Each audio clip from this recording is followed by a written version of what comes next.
Good afternoon and welcome to episode 9 of Hillian's Talk.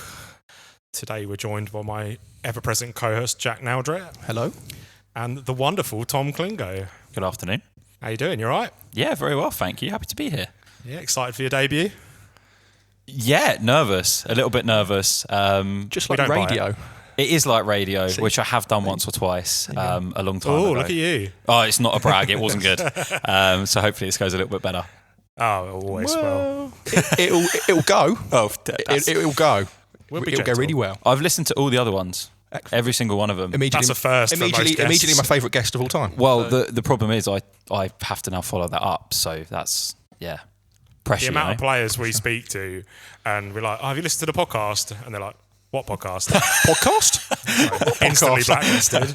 I'll ask mine later. We've got training tonight. I'll ask them straight after how many. Yeah, poll them all. Yeah, 100%. Yeah. And if they don't listen to mine within a week, they're getting fined. Big fines. Excellent. Big fines all round, yeah. Big fines and not starting for 100%, 3 weeks? More months, More 3 months. months, yeah. At least. At least. I think it's fair. Yeah, I agree. Got standards. Thanks very much for coming on. We're just going to go through like your sort of history, how you got into management, how you ended up at Burgess Hill, and look forward to your got a big couple of fixtures coming out. Yeah, absolutely. Especially the one on Saturday. Yeah, huge. We'll touch on that in a minute. Mm-hmm. So, do you want to give us a little intro? How did you end up at Burgess Hill? What's the story of Tom Clingo? Yeah, so started coaching. So I'm 25 now. So started coaching when I was about sort of 15, 16. Local youth sides and stuff like that. I'm from Crawley Down, so my local club was Crawley Down Gatwick growing up, and that was me. I think started helping out with a team that I want to say were under 14s at the time.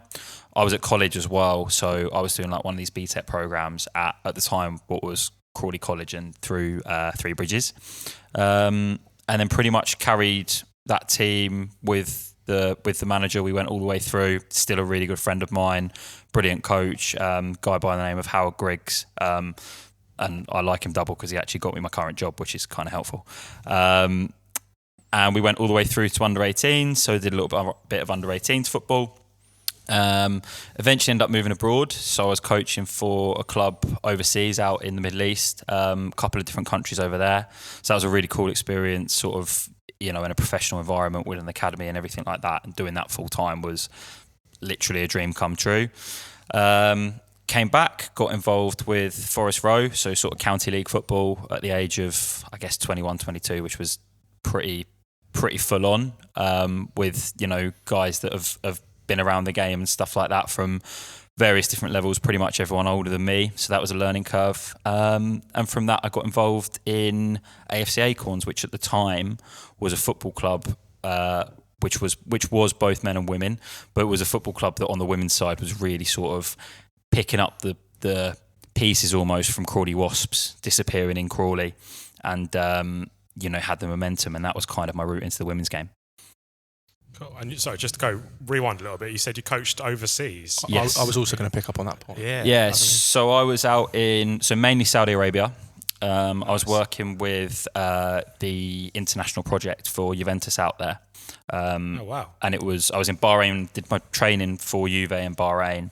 It was good because, obviously it's a different culture, different experience, but working with the football club, doing all the Juventus stuff, doing all the FIGC, which is the Italian FA, doing all their stuff is like a completely different way of doing things from how they do things over here. And I think that was good for me because it allowed me to see a completely different culture. Not only, we all watch football and we'll watch Champions League or whatever and go, wow, like the Italians play differently, but it's more how they coach, how do they structure their sessions, how do they communicate the tactical side of it to the players. It's great having an idea, but how do you communicate it? How do you keep everyone in line? And that was brilliant. I was there for probably just over a year in total. I had a contract offer to go back. And to be fair, I fully intended to, and I sort of fell into the women's game over here and kind of just got the bug for it a little bit. I had done a little bit previously sort of through COVID, but it had all been disrupted by the pandemic and stuff like that. But I got the bug for it. I really enjoyed Acorns and the atmosphere that was creating. And I could sort of see a path where if I could get myself a job in football over here and do that, and obviously with the men's side as well, on the go, I could try and get myself through my badges and stuff like that and get more qualifications. And if I hadn't gone overseas, I don't think I'd have been able to do that. And I certainly don't think I'd be sort of where I am and as positive about my coaching and stuff like I am now. That is very, very cool. Yeah, Very, very cool. And what other than the weather, I assume, what was some of the bigger differences between sort of coaching here in the UK or coaching overseas? Yeah, I mean, biggest challenges. Yeah, I mean, it's as daft as it sounds. I mean, people talk about the weather. That's the main reason you find Brits tend to go abroad. I know it's a sort of Brits in the sun. It's a bit of a cliche, but it is a real thing. But from a coaching perspective, it changes a lot of how you do things. Sometimes I'm sort of over here and I still don't think I've adjusted to the heat yet. My players will be going, it's too hot. And, they're dying. We're doing a pressing session. It's like 25, 26 degrees in the middle of summer. And I'm like, is it? Like, I'll get a jumper on sort of thing. But that's a big thing. That's a key difference. I think also the culture, obviously the culture in Saudi Arabia is very different. I would say even more different when I was in Saudi Arabia. So you're looking at sort of 2021, 2022, that kind of time, just out the back of the pandemic. So they were starting to modernise like they were, like sort of to where they are now. That process was just getting started. How primarily I was working with younger kids and how their parents wanted them to be coached. So, over here, we take quite a soft approach to how we, lead kids, teach kids, coach kids, etc. But over there, it's more of like they want you to be strict. They want you to tell them straight. Silly thing. I mean, one of the conversations I had with a parent once, which kind of blew my mind, and obviously not something I felt comfortable doing, was you need to tell my kid to lose weight. And I think this kid was like 9. But that culturally isn't acceptable. I could have done with that. I was going to say that. But culturally over there, that was an acceptable thing, and it was trying to get used to those cultures. I think, as daft as it sounds, I learned a lot on a personal level from living in the Middle East, but I think from a footballing perspective, it was working within an Italian system. There's a guy who was my lead coach out there, a guy called Nikos. I'm not going to try and butcher his surname. He's a Greek guy. I saw him October last year, about a year ago. I went out to Athens to see him, and he's currently a coach at a football club in Greece called Panionios, but he's worked at Olympiakos, he's worked at Panathinaikos. He's just an incredible coach, and everything he did in terms of his sessions, everything was regimented down to a T. And I think, from my perspective, one of the best inspirations I've had, and I would have never have met him without that experience. I think he was probably the greatest part of my experience from a football perspective, because he sort of showed me how, he used to say, how you do anything is how you do everything. And that translates from life into football. And for me, that just made a massive difference to everything in my life when I got home. Wow, brilliant. And now you're here at Burgess Hill. So you've kind of gone through your history, but how did you make the transition to Burgess Hill, and how did you end up managing the women's team here, which are doing fantastic, by the way? Thank you very much. Season's about to kick it off, but I watched 3 or 4 games last season, and I watched a couple of your pre-seasons this year. Yeah. And the results have been amazing. Yeah. So, no, thank you very team. much. I mean, we sort of we're in a good spot, I hope, touching wood. But it's one of them where you never know what you're going into in a new season, especially, off the back of getting promoted, you're going into a new league. So, we don't have like a set goal in that sense. In terms of how I got here, I met Vincentina, who were the owners at the time, sort of through accident, really. So, obviously, I mentioned AFC Acorns earlier. They became Crawley AFC, and then Crawley AFC was around for a season, had some troubles, financial trouble and stuff like that, and I went within sort of 14 months or something silly from being a reserves coach over there to being first team manager, as they were transitioning into another local club. We laid pretty much all the groundwork for that club to then have a women's section, and that club obviously benefited in a lot of ways, including helping to get the funding, as I understand it, for a 3G and artificial pitch like ours. And then basically we got, there's no way of saying this, we got shafted. So behind our back, we weren't even moved on because the conversation was never had. Weren't treated great. Players were treated really poorly. And then I had a player, at that point, I felt so poorly treated, not because of getting the boot from a football club, that's part of football, but from the way that we had done, 75 hundreds of pages worth of documents that, I still have to this day of how we were going to lay the foundations, how we were going to recruit, things that we presented to players to try and keep them from the transition and stuff like that. And I'd pretty much decided after all that work, being treated the way we had, that I thought, maybe this isn't for me. I think I was working in a school at that point. I was coaching, pretty much all day, every day. Do I need this on the outside of it as well? And I had a player, if I remember rightly, who was looking for another football club. She was quite sort of distressed at what had happened. And there was an advert had come up for Burgess Hill.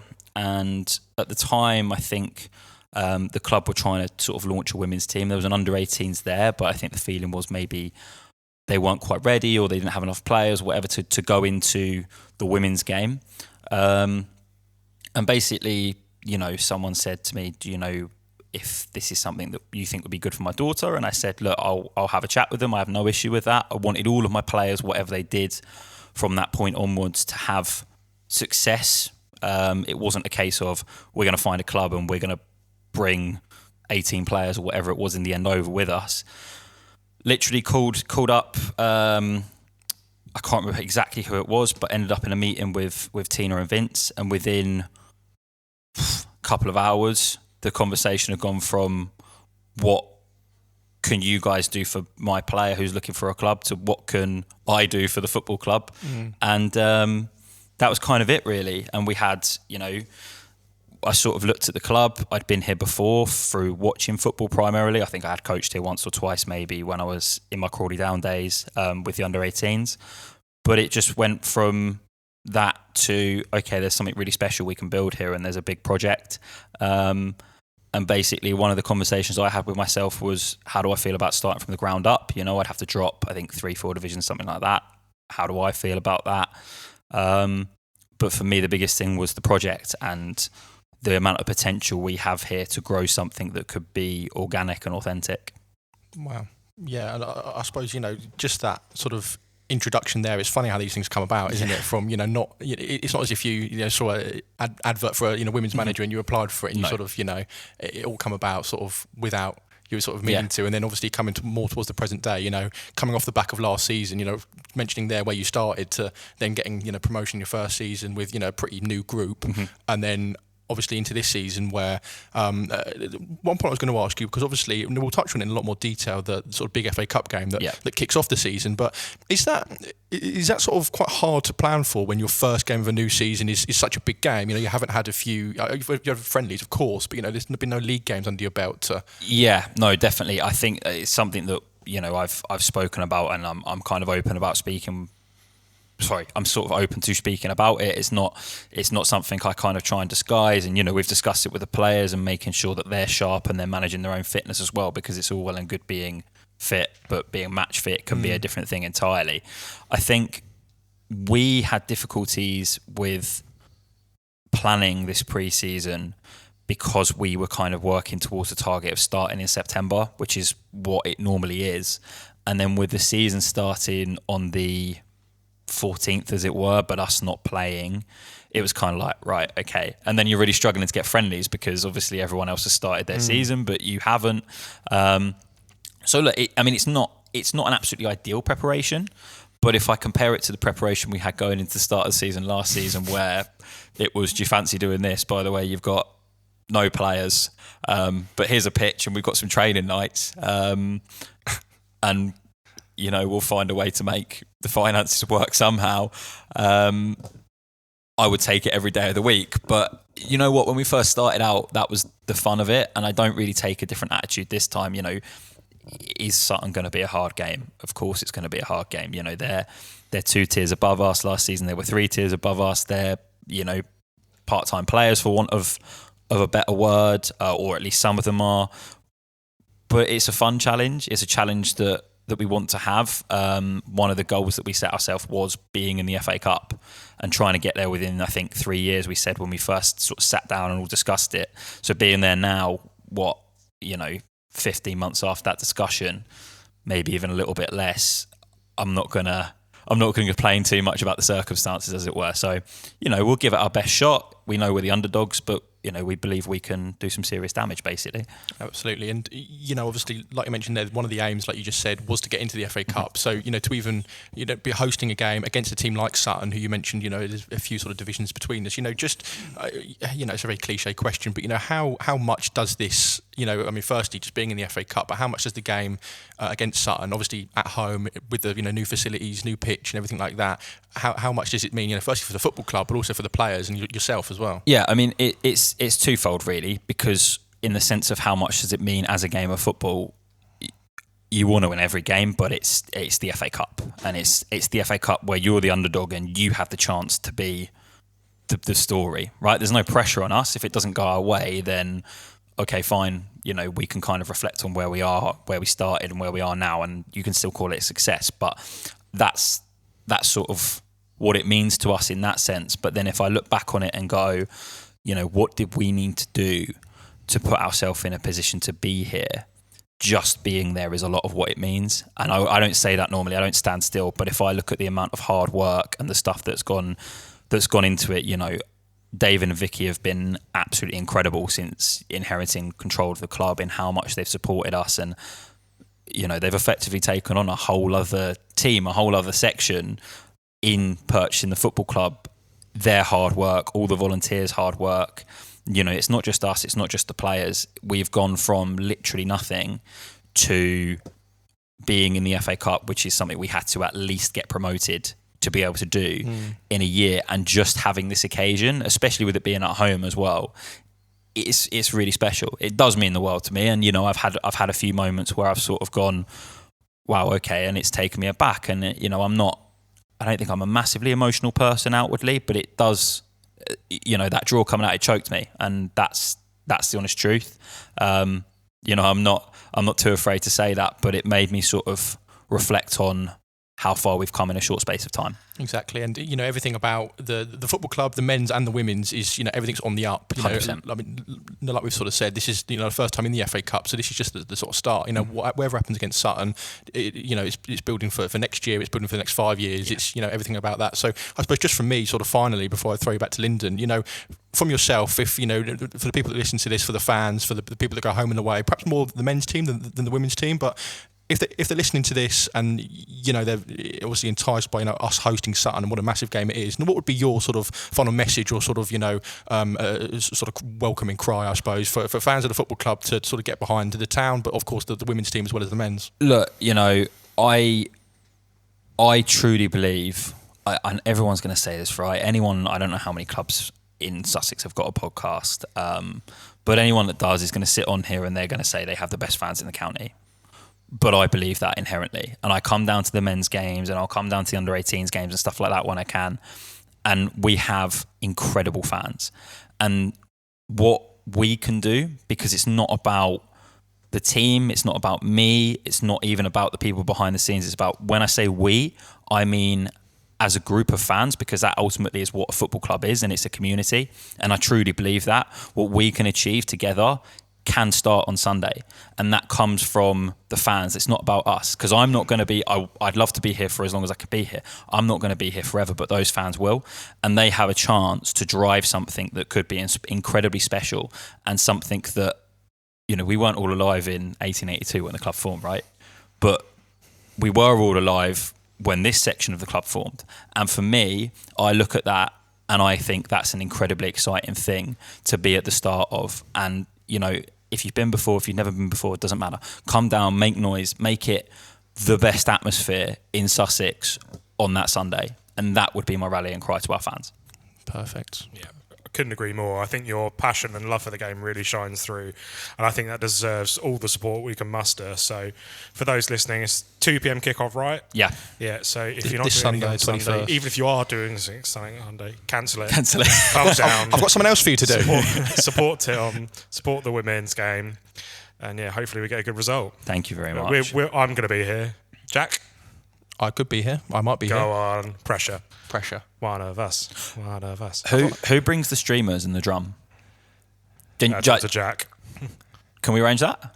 Quite possibly, yes. Yeah, love it. We'll see what we can do. That's my thing. We're miracle workers here. So as a football fan, that's how I like football atmospheres. Yeah. I like it loud. I like it boisterous in the right way. Spoken like a true Crystal Palace fan. I am a Crystal Palace fan, and I must admit, my voice. Oh no, we've not recorded. my voice is a little bit croaky after I attended best behaviour, obviously, Palace Millwall last night, and won on penalties, right? Yeah, we were bad. I mean, I texted David at half time. Right? Well, I am Palace, and we were terrible. I texted David at half time, so David was actually in the away end. Yeah. Oh wow. Yeah, I know. Yeah, I know wow. how to get sacked, right? Good. So I texted him, going, "You're going to beat us. Like we're in a spot." And Millwall, you know what? After watching last night, I can't bet. I'm not allowed to bet because of my association with the football club. If I was a betting man, Millwall will get promoted this year. And I'll go one further. I reckon I'll stay up. They're a really, really good side. There you go. Jack, you got another 10 grand to bet on I was just about to say, my days on saying silly bets on here are over. It's been 12 for the last 4 weeks. So, you know. This gets edited if I got it wrong, right? No. Oh, damn. I wish.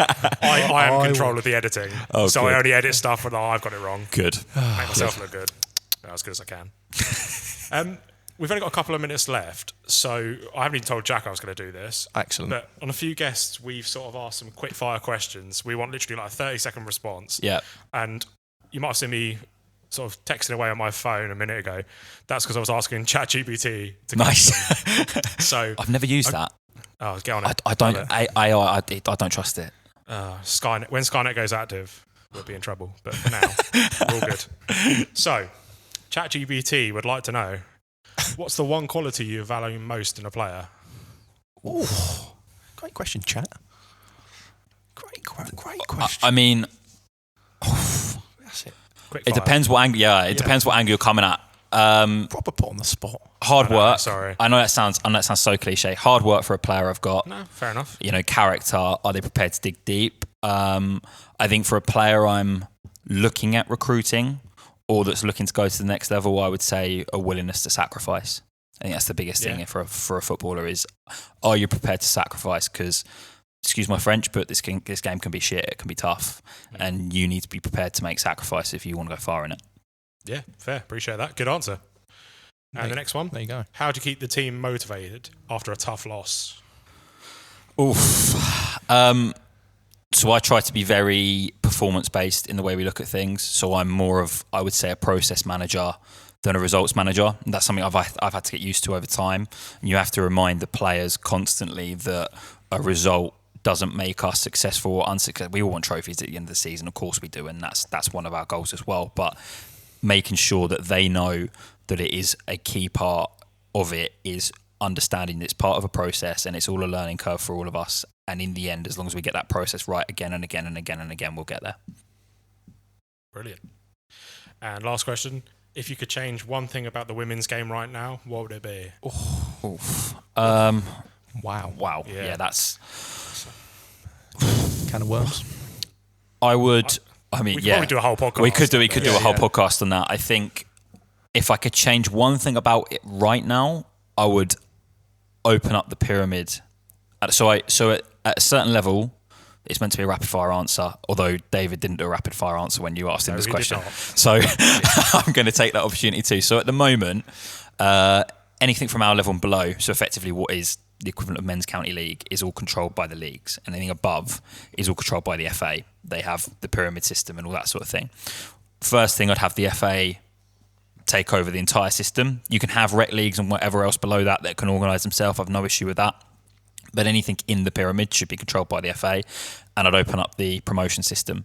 Because I think what happens is now football clubs, football owners see it and they go, oh, okay, if we can't succeed in the men's game and get far in the men's game, we'll go into the women's game.